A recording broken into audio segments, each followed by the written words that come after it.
एक खूबसूरत जंगल में बहुत से जानवर खुशी से रहते थे।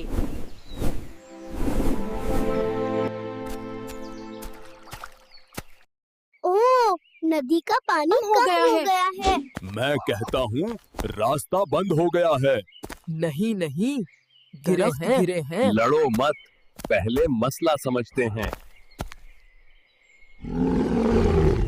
सब जानवर मिलकर नदी की तरफ गए।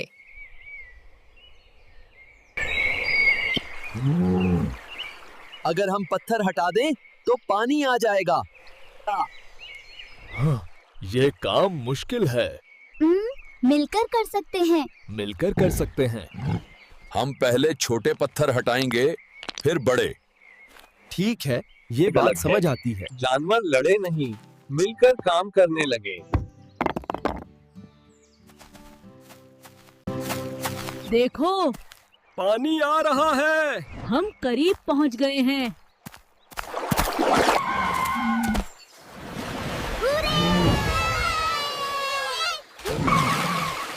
सबक, मिलकर बात करें तो हर मसला हल हो जाता है।